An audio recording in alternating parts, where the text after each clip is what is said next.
மைதா மாவு போண்டா செய்யலாம். நான் வந்து 1/4 கிலோ மைதா மாவு எடுத்து வச்சுருக்கிறேன். பெரிய வெங்காயம் ஒரு 2 பொடியாக கட் பண்ணி வச்சுருக்கிறேன். கொஞ்சம் கருவேப்பிலை, பச்சை மிளகா 2 பொடியாக கட் பண்ணி வச்சுருக்கிறேன். கொத்தமல்லி கொஞ்சம். இப்போ நம்ம போண்டாவுக்கு மாவு பிசைஞ்சிக்கலாம். ஒரு சுட்டிகை சோடா உப்பு போட்டுக்கலாம். தூள் உப்பு வந்து ஒரு 1/2 ஸ்பூன் போட்டுக்கலாம் 1/4 கிலோ மாவுக்கு. எல்லாம் போட்டு நல்லா கலக்கிடுங்க. இப்போ கட் பண்ணி வச்சுக்கிற வெங்காயம், கொத்தமல்லி, கருவேப்பிலை, பச்சை மிளகாய் எல்லாம் போட்டுக்கலாம்.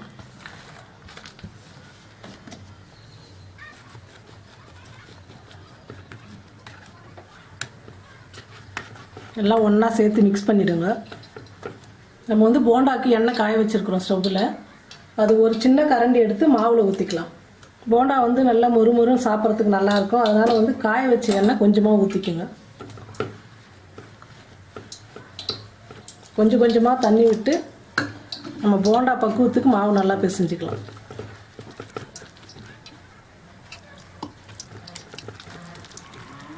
ரொம்ப தண்ணியாக இருந்தால் எண்ணெய் குடிச்சிடும் போண்டா. அதனால் வந்து கரெக்டாக போண்டா பதத்துக்கு நம்ம பிசைஞ்சிக்கணும்.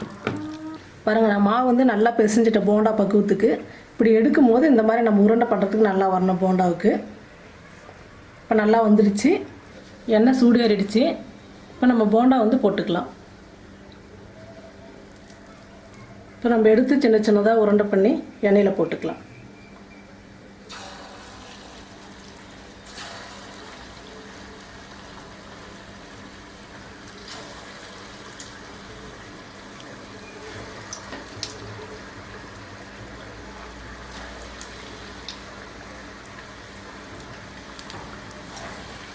எண்ணெய் நல்லா காஞ்சதுக்கப்புறம் ஸ்டவ் கொஞ்சமாக கம்மி பண்ணிவிடுங்க.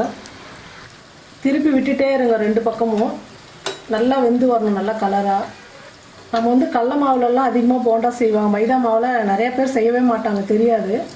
மைதா மாவில் போண்டா செஞ்சு பாருங்கள், நல்லாயிருக்கும். சாப்பிட்றதுக்கு சூடாக டேஸ்ட்டாக நல்லாயிருக்கும். போண்டா நல்லா வெந்து கலராக வந்துடுச்சு. இப்போ நாம் எடுத்துக்கலாம்.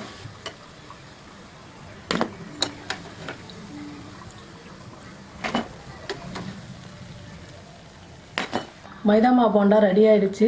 இது ரொம்ப டேஸ்ட்டாக நல்லாயிருக்கும் சாப்பிட்றதுக்கு. சாயங்காலம் இந்த மாதிரி செஞ்சு குழந்தைங்களுக்கு கொடுங்க, வீட்டில் எல்லோரும் கொடுங்க. ரொம்ப விரும்பி சாப்பிடுவாங்க.